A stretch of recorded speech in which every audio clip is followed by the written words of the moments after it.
আর আপনি নিজেকে এত ছোট কেন মনে করছেন? আপনিও আল্লাহর সেই বান্দা, যে বান্দা আমি, যে বান্দা আর 10 জন মানুষ। আল্লাহ পাক আপনাকেও ভালোবাসেন, আল্লাহ পাক অবশ্যই আপনাকে ভালোবাসেন। জীবনের দীর্ঘ সময় পর্যন্ত আপনি আল্লাহকে ডাকেন নাই, আল্লাহ আপনাকে ফেলে দেয় নাই। আল্লাহ আপনাকে খাওয়ান, এখনো পরান, বাঁচিয়ে রেখেছেন, আল্লাহ নিয়ামত দিয়েছেন। আল্লাহ আপনাকে ভালো না বাসলে এমনি করেন? আল্লাহ পাক অপেক্ষা করছেন কবে খালি আপনি আসবেন আল্লাহর কাছে, এসে বলবেন আস্তাগফিরুল্লাহ ওয়া আতুবু ইলাইহি। আল্লাহ পাক অপেক্ষা করে বসে আছেন আপনার জন্য। আপনি কোথায় যাচ্ছেন? ফাআইনা তাযহাবুন। আল্লাহ পাক বলেছেন ফাআইনা তাযহাবুন, কোথায় যাচ্ছ তোমরা? কোথায় যাচ্ছেন? টাকার পিছনে, বাড়ি গাড়ি, স্ট্যাটাস, স্ত্রী সন্তান, ভোগবিলাসের পিছনে? আল্লাহ অপেক্ষা করছেন আপনার জন্য। আসেন, সেজদা করেন, ওয়াসজুদ ওয়াকতারিব, সেজদা করেন, নিকটবর্তী হন। আল্লাহ আপনার জন্য অপেক্ষা করছেন। যাবেন না আল্লাহর কাছে? আল্লাহ পাক সবাইকে আল্লাহর কাছে ফিরে আসার তৌফিক দান করুন। এটাই হোক আমাদের কাছে আসার গল্প, এটাই হোক আমাদের কিসের গল্প? কাছে আসার গল্প। আমাদের জেনার গল্প দরকার নাই। ওদের কাছে জেনা হচ্ছে কাছে আসার গল্প, যার ব্যাপারে আল্লাহ বলেছেন লা তাকরাবু জিনা, ওর ধারের কাছেও যেও না, আর তারা ওইটাকে বলবে কাছে আসার গল্প। ইন্না লিল্লাহি ওয়া ইন্না ইলাইহি রাজিউন। আল্লাহ পাক আমাদের যুবক যুবতীদেরকে হেদায়েত দান করুন, পিতা মাতাদেরকে পরিবারে অনুশাসন বজায় রাখার তৌফিক দান করুন। আমাদের এই কাজগুলোর প্রতিফল কিন্তু আমাদেরকে ভোগ করতে হবে। আমাদের মেয়েদের, আমাদের ছেলেদের, তাদেরকে আমরা কিভাবে বড় করছি এটার হিসেব কিন্তু আমাদেরকে চুকিয়ে দিতেই হবে। পিতামাতাদেরকে বলবো সচেতন হয়ে যান। আল্লাহ পাক তৌফিক এনায়েত করুন, আমিন। আর যারা ওই পথে চলে গেছেন তাদের উদ্দেশ্যে একটা কথা বলবো, সেটা হচ্ছে যে এটা একটা মোহ, একটা ভ্রম। বাস্তবতা হচ্ছে যে আপনাকে প্রতিশ্রুতি দিচ্ছে সে আপনাকে অনেক ভালোবাসে, আদতে সে আপনাকে ভালোবাসে না। আদতে সে আপনার অবস্থানকে ভালোবাসে। আপনি আজ হোক আর কাল হোক এটা বুঝতে পারবেন যে সে আপনাকে ভালোবাসে না, আপনার অবস্থানকে ভালোবাসে। আপনার অবস্থান যদি ভালো থাকে সে আপনাকে ভালোবাসবে, অবস্থান ভালো না থাকলে ভালোবাসবে না। একইভাবে আপনি একটা মেয়ের কাছে যে ভোগবিলাস চাচ্ছেন, একটা ছেলে একটা গায়রে মাহরাম মেয়ের সাথে ফ্রি মিক্সিং করলে তার একটাই উদ্দেশ্য থাকে, সেই মেয়েটাকে ভোগ করা। সুযোগ পেলেই সে মেয়েটাকে ভোগ করে ফেলবে। আর একইভাবে এই মেয়েও দেখবেন আপনার যতটুকু সামর্থ্য আছে, অর্থবিত্ত যা যা আছে, এটাকে সে ইউজ করার চেষ্টা করছে তার স্বার্থে। বাস্তবিক অর্থে দুজন দুজনকে ভালোবাসে না মোটেই, দুজন দুজনের স্বার্থকে ভালোবাসে। ভালোবাসা আল্লাহর পক্ষ থেকে আসে। কখন আসবে? যখন আপনি হালালের উপর থাকবেন, যখন আপনি বিয়ে করবেন হালালভাবে। অচেনা একটা মেয়ের প্রতি দেখবেন আল্লাহ পাক এমন ডিভাইন একটা লাভ দিয়ে দিবেন, ওয়াজআলা বাইনাকুম মাওয়াদ্দাতা ওয়া রাহমা। আল্লাহ পাক তার পক্ষ থেকে উভয়ের মাঝখানে হৃদ্যতা, ভালোবাসা, মহব্বত দান করবেন। বলেন সুবহানাল্লাহ।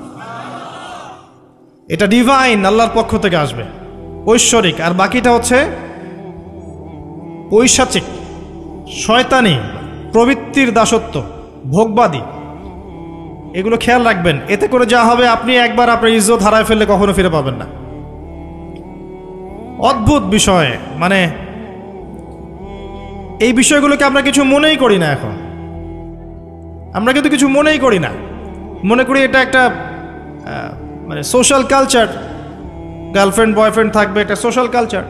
এভাবে যে কত ছেলে কত মেয়ে, লক্ষ লক্ষ কোটি কোটি নিত্যদিন জেনা করছে, আল্লাহ ভালো জানে। আল্লাহ পাক আমাদের যুব সমাজকে হেদায়েত করুন, আমিন। আর যে প্রশান্তির জন্য আপনি তার কাছে যাচ্ছেন সেটা তার কাছে নাই। প্রশান্তি আছে কোরআনের কাছে, প্রশান্তি আছে নবীর সুন্নায়, প্রশান্তি আছে আল্লাহর জন্য সেজদায়। তার আল্লাহর জন্য আল্লাহকে স্মরণ করে আপনি কাঁদবেন, প্রশান্তি পাবেন। আল্লাহর জন্য কিছু কাজ করবেন, তার দিনের কোনো খেদমত করবেন, প্রশান্তি পাবেন। আল্লাহর কোরআনের 10টা আয়াত মুখস্থ করেন, মনে এমন শান্তি আসবে যেটা আপনি কোথাও পাবেন না। আমি চ্যালেঞ্জ করে বলছি আপনাকে, আপনি আল্লাহর কিতাবের আজকে গিয়ে 5টা আয়াত মুখস্থ করেন, অর্থটা পড়বেন, কয়েকবার চর্চা করেন, মানুষকে শোনান, আপনি মনে এমন একটা প্রশান্তি পাবেন যেটা পৃথিবীর কোনো জায়গায় পাবেন না। এখানে প্রশান্তি এত এত বেশি মাত্রায় আসবে, যার খবর যদি ওই পশ্চিমারা জানতো তাহলে আমার কলিজায় বোম মেরে উড়িয়ে দিত। কথা বুঝতে পারেন নাই? আল্লাহর পথে চললে যে প্রশান্তিটা পাওয়া যায়, এর খবর যদি ইসলামের শত্রুরা জানতো, তাহলে মুসলিমদের কলিজায় পারমাণবিক বোমা মারত। তারা জানে না কি প্রশান্তি এখানে পাওয়া যায়। আপনি যে প্রশান্তির জন্য এখানে যাচ্ছেন, এটা ওখানে নাই। কোরআনের কাছে আছে, সেজদায় আছে, নামাজে আছে, তাহাজ্জুদে আছে, আল্লাহর জিকিরে আছে। আর নেককার স্ত্রীর কাছে আপনি প্রশান্তি পাবেন। এটা আল্লাহ আপনাকে গিফট দিয়েছেন। আদম আলাইহিস সালামকে আল্লাহ পাক দিয়েছেন না? তার একাকী বোধ হচ্ছিল জান্নাতে, আল্লাহ পাক সঙ্গিনী সৃষ্টি করেছেন। এখানে আপনি প্রশান্তি পাবেন, বাকিগুলো প্রশান্তির উৎস নয়। পরে দেখা যাবে ওখানে ছাকা খেয়ে তারপরে মাদক সেবন করবে, তারপরে মিউজিকের কাছে যাবে, তারপরে দেখবেন যে পতিতালয়ে যাচ্ছে, তারপরে অহেতুক গুন্ডামি করবে, জীবনটা উচ্ছৃঙ্খল হয়ে গেল। কেউ আত্মহত্যাও করবে, কারণ হচ্ছে ওই যে শুরুতে একটা মেয়ের সাথে প্রেম করে ছাকা খেয়েছে, ওখানে প্রশান্তি খুঁজেছে, শয়তান এদেরকে নিয়ে খেলেছে, এক পর্যায়ে দুজনের জীবন নষ্ট করে ফেলে দেবে। আদতে কি হলো, মুসলিম উম্মাহ থেকে 2টা নক্ষত্র ঝরে গেল। হয়তো ওই যুবককে দিয়ে দিনের কোনো খেদমত হতো, এখন আর হলো না। হয়তো ওই যুবক তার যৌবনকালটা ইবাদত করে কাটাতে পারত, আরও সে ছায়া পেত, আর পেল না। শয়তান সাকসিড, শয়তান জিতে গেল। এ হচ্ছে বাস্তবতা। বাস্তবতা বোঝেন, আল্লাহর কাছে ফিরে আসেন। আল্লাহ আপনার অপেক্ষা করছেন, আসবেন না আল্লাহর কাছে? এটাই হোক আল্লাহর কাছে আমাদের কাছে আসার গল্প। আল্লাহ পাক আমাদেরকে তৌফিক দান করুন, আল্লাহুম্মা আমিন। তো সুন্নতের কথা বলতে গিয়ে আসলাম। নবী সাল্লাল্লাহু আলাইহি ওয়াসাল্লামের সুন্নাহ আমরা যেন আমাদের সামগ্রিক জীবনে পালন করার চেষ্টা করি। আল্লাহ পাক চেষ্টাটা যেন কবুল করেন, আমিন। এরপরে আছে সালাতের কথা, তারপরে আছে আপনার যাকাতের কথা। নিসাব পরিমাণ সম্পত্তি হয়ে গেলেই যাকাত দিতে হবে। এটা নফল কিছু নয়, ফরজ জিনিস। যদি আপনি সামর্থ্যবানদের যাকাতগুলো কালেক্ট করতে পারতেন, কেউ যদি পারত, দেখতেন এই যাকাতের অর্থগুলো দিয়ে এত মানে বিগ প্রজেক্ট করা যেত, যেটা আপনি কল্পনা করতে পারবেন। এটা কিন্তু নফল কিছু নয়, দিতেই হবে, বাধ্যতামূলক। যাকাত আল্লাহ পাক এই জন্য ফরজ করেছেন, যাতে করে সমাজের মধ্যে ধনী এবং গরিবের সাম্য বজায় থাকে। এটা গরিবের হক। যাদের উপর যাকাত ফরজ হয়েছে তারপরেও যাকাত দিচ্ছে না, এদের সম্পত্তিগুলোকে আল্লাহ পাক কিয়ামতের দিন গলাবেন, মানে ধাতুতে পরিণত করে গলাবেন, গলিয়ে কপালে, গালে, পিঠে, চেহারায় লেপটে দিবেন। বলেন নাউজুবিল্লাহ। সূরা তাওবা পড়ে দেখেন, সূরা তাওবার মধ্যে এটা আছে। সম্পত্তি গলানো হবে, গলে একটা সোনা, তামা, ব্রোঞ্জ এগুলো গলালে কেমন হবে? এগুলো উত্তপ্ত করে যদি গায়ে লাগিয়ে দেওয়া হয়, কেমন শাস্তি হবে? বলা হবে এটাই সেই তোমার সম্পদ যা তুমি সঞ্চয় করেছিলে, আজকে এটা আযাব ভোগ করো। নাউজুবিল্লাহ।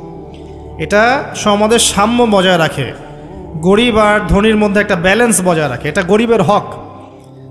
যখন আমরা যাকাত দিব না, গরিব মানুষের মাথাপিছু যে মানটা আছে জীবনযাত্রা, এটা আরও কমে যাবে। এটাতে শুধুমাত্র একটা রাষ্ট্রেরই উপকার হয় না, ব্যক্তি পর্যায়ে উপকার হয়। যখন ব্যক্তি পর্যায়ে যাকাত চলে যাবে সবার হাতে হাতে, দেখবেন আজকে যে খেতে পারছে না, সে কালকে দুবেলা খেতে পারবে ইনশাআল্লাহ। আর অনেক মুসলিম আছি আমরা যারা সালাত পড়ি, যাকাত দেই না, আছি না? যাকাতকে আমরা ফরজই মনে করি না। যদি বলা হয় ইসলামের 5টা পিলার বলেন, বলবে কালিমা, নামাজ, রোজা, হজ, যাকাত। যাকাত সবচেয়ে শেষে, তাই না? যাকাতকে পাঠাইছে সবচেয়ে শেষে, অথচ আল্লাহ বলেছেন কালিমা, তারপরে সালাত, তারপরে যাকাত, তারপরে সওম, তারপরে হজ। যাকাতকে গুরুত্ব দিন, এটা ইসলামিক অর্থনীতির মূল ভিত্তি। যাকাতের উপরে আল্লামা তকি উসমানী শাইখের একটা বই আছে, এই বইটা পড়তে পারেন, অত্যন্ত চমৎকার।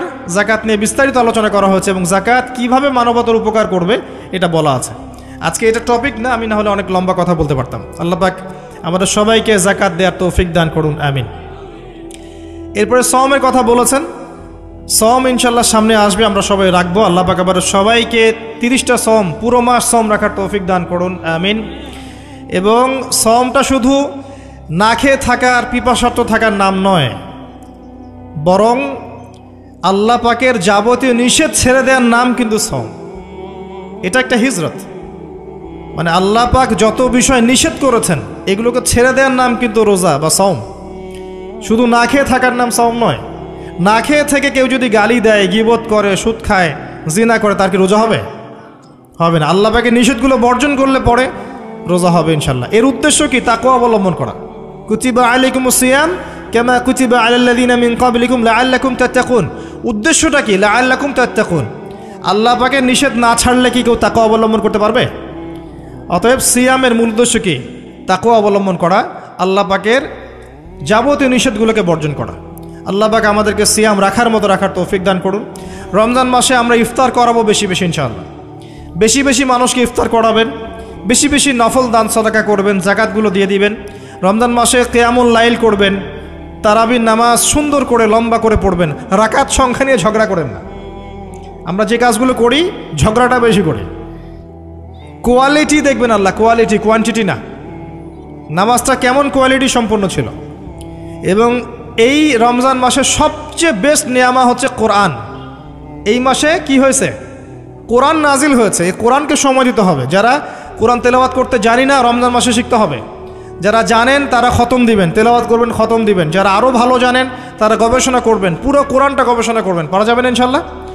আল্লাহ পাক সবার আগে আমাকে, অতঃপর আপনাদের সবাইকে তৌফিক দান করুন, আমিন।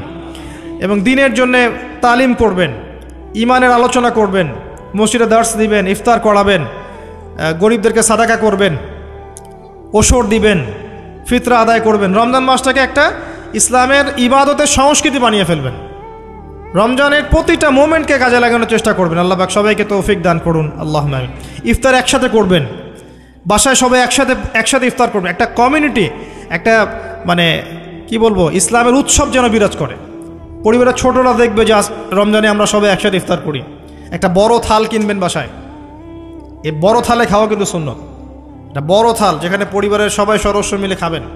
বাচ্চা কাচ্চা, ছোট ছোট বাচ্চারা দেখে দেখে বড় হবে যে আমরা রমজান মাসে বাবা মা সবার সাথে বসে খেয়েছি এভাবে। ওদেরকে হাদিয়া দিবেন, রোজা রাখলে উৎসাহিত করবেন, রোজা রাখলে গিফট দিবেন, হাদিয়া দিবেন। যে আম্মু তোমার বয়স যদিও রোজা ফরজ হয় নাই, রাখার চেষ্টা করো, যদি রাখতে পারো তাহলে আমি তোমাকে একটা গিফট কিনে দেব। রাখতে উৎসাহিত করেন, দেখবেন ইনশাল্লাহ এই চর্চাগুলো পরবর্তীতে ওদের মধ্যে তাকওয়া নিয়ে আসবে ইনশাল্লাহ। আমাদের মনে আছে আমরা যখন ছোট, রোজা ফরজ হয় নাই, আমাদেরকে এভাবে বকশিস দেওয়া হতো, রোজা রাখলে 10 টাকা দেওয়া হবে। তখন অবশ্য 10 টাকার মান এখনকার 100 টাকার চেয়ে বেশি ছিল। আর আপনার টাকার মান দিন দিন কমবেই, কারণ ইসলামিক কারেন্সি যারা বোঝে না তারা এগুলোর সম্পর্কে বিরূপ মন্তব্য করতে পারে। বাট আমরা জানি যে একটা সভ্যতা মানুষের সম্পদ চুষে খাচ্ছে এবং ডে বাই ডে এটা হতেই থাকবে। যাই হোক, ওই টপিকে আর গেলাম না। তো আমাদেরকে পুরস্কৃত করা হতো এভাবে, উৎসাহিত বোধ করতাম। কয়টা রেখেছি? 7টা, তারপরের বছর 10টা, তারপরের বছর 15টা। এভাবে করতে করতে দেখবেন আপনার বাচ্চা রোজা রাখা শিখে যাবে। এবং সওম রাখলে শরীরের কোনো ক্ষতি নাই, উপকার ছাড়া। ক্ষতি আছে? কোনো ক্ষতি নাই, কোনো ক্ষতি নেই উপকার ছাড়া। সবচেয়ে বড় কথা হচ্ছে যারা খেতে পারে না ওদের ফিলিংসটা আপনি বুঝতে পারবেন। আপনিও বুঝতে পারবেন যে না খেয়ে থাকা এটা কেমন। আল্লাহ পাক যে খাওয়াচ্ছেন আমাকে, এটা কত বড় নিয়ামত ছিল। আল্লাহ পাক আমাদের সবাইকে রমজান মাস পর্যন্ত পৌঁছে দিক এবং রমজানে 30টা সওম পুরো মাস রমজানের যাবতীয় কাজের সাথে আদায় করার তৌফিক এনায়েত করুন, আমিন। আর সম্ভব হলে রমজান মাসে উমরা করবেন। সম্ভব হলে রমজান মাসে উমরা করতে পারেন। এটা খুব বড় একটা ইবাদত এবং এটাতে যে নববী রুহানি একটা স্বাদ পাবেন, এটা কিন্তু বলে বোঝাতে পারবো না আমি। আপনি করলে পরে বুঝতে পারবেন। আল্লাহ পাক তৌফিক দান করুন সবাইকে, আল্লাহুম্মা আমিন। এরপরে আছে সামর্থ্য হলে হজের কথা। আলহাজ টাইটেলের জন্য নয়। মানুষ আমাকে আলহাজ বলবে, হ্যাঁ, মানুষকে দেখানোর জন্যে হজ, আমাকে হাজি সাহেব বলবে, এই জন্য হজ নয়। হজ করতে যাবেন ইব্রাহিমী চেতনা শিখতে। হজের কাজের মধ্যে ইব্রাহিম আলাইহিস সালামের একত্ববাদের চেতনা আছে।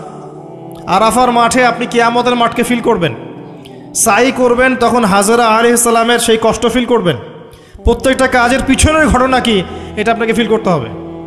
পাথর মারবেন, নাস্তিকরা এগুলো নিয়ে মজা করে না, ঠাট্টা মশকরা করে। সন্তানকে জবাই করার যে হুকুমটা ছিল সেখানে শয়তান ধোঁকা দিচ্ছিল না? শয়তান যে প্রত্যেকটা কাজে আমাদেরকে বিভ্রান্ত করে, এই চেতনাটা ওখানে জাগ্রত হয়।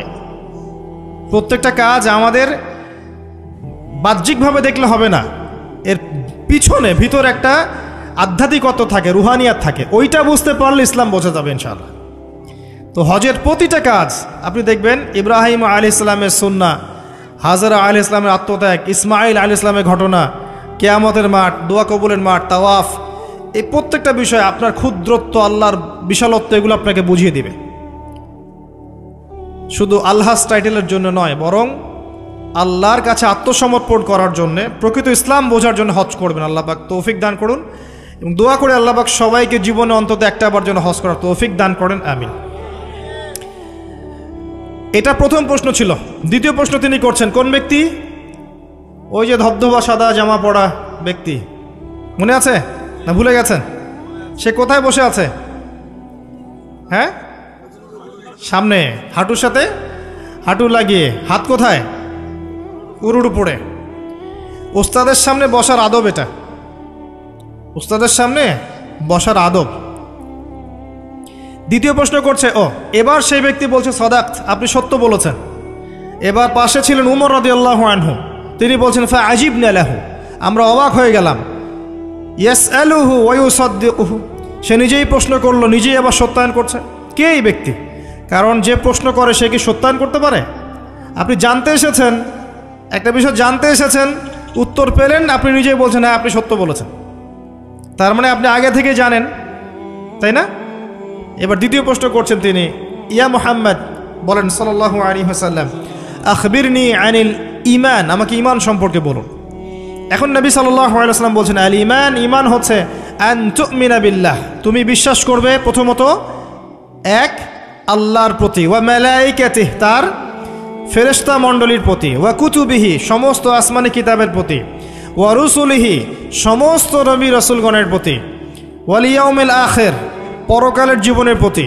6 নাম্বার, ওয়া আন তুমিনা বিল কদরি খায়রিহি ওয়া শাররিহি, এবং তুমি ঈমান আনবে, বিশ্বাস করবে তাকদীর বা ভাগ্যের ভালো মন্দের প্রতি। এই 6টা বিষয়ের প্রতি মনে বিশ্বাস করবে, মুখে স্বীকার করবে এবং কাজে বাস্তবায়ন করবে, এর নাম হচ্ছে ঈমান। মনে থাকবে কয়টা বিষয়? 6টা। এখানে একটা কথা আমি বলি, আগেও বলেছি আবার বলছি, এই 6টা বিষয় গায়েবের বিষয়, এগুলোকে আপনি যুক্তি, বিজ্ঞান, দর্শন দিয়ে প্রমাণ করতে পারবেন না। পারবেন? পারবেন না। পরীক্ষা নিরীক্ষা, যুক্তি, বিজ্ঞান, দর্শন দিয়ে ল্যাবরেটরিতে বসে কি আল্লাহ, ফেরেশতা, আসমানি কিতাব, নবী রাসূল, পরকাল পরীক্ষা করা যায়? যায় না। এগুলো কিসের বিষয়? গায়েবের বিষয়। আল্লাযীনা ইউমিনুনা বিল গায়ব, মুত্তাকি কারা? যারা গায়েবে বিশ্বাস করে, এদের জন্যই হচ্ছে আলিফ লাম মিম যালিকাল কিতাব লা রাইবা ফিহি হুদাল লিল মুত্তাকিন। তো ঈমানের 6 পিলারকে 3টা কাজ করতে হবে, মনে বিশ্বাস, মুখে স্বীকৃতি এবং কাজে বাস্তবায়ন। যারা শুধু বিশ্বাসটাকেই সব কিছু মনে করে, এদেরকে বলা হয় মুরজিয়া বা শৈথিল্যবাদী। আর যারা কাজ করতে গেলেই পান থেকে চুন খসলেই কাউকে কাফের বলে ফেলে, এদেরকে বলা হয় খাওয়ারেজ বা খারেজি। আহলে সুন্নাহ ওয়াল জামায়াতের আকীদা হচ্ছে মাঝখানে। ঈমানের বেইজ হচ্ছে 2টো জিনিস, মনে বিশ্বাস, মৌখিক স্বীকৃতি। কাজে বাস্তবায়ন হচ্ছে ফুরু বা শাখা। কাজ করতে গিয়ে যদি আপনার ভুল হয়, কবিরা গুনাহ করে ফেলেন, আপনি কাফের হবেন না, বরং ফাসেক বা জালেম হতে পারেন। এবং কবিরা গুনাহ করে ফেললেই কাউকে হত্যা করা জায়েজ নাই, তার তওবার দরজা কি আছে? খোলা আছে। এই হলো ঈমান। তারপরে তিনি আবার প্রশ্ন করছেন, ইয়া মুহাম্মদ, বলেন সাল্লাল্লাহু আলাইহি ওয়াসাল্লাম, আখবিরনি আনিল ইহসান, আমাকে ইহসান সম্পর্কে বলুন।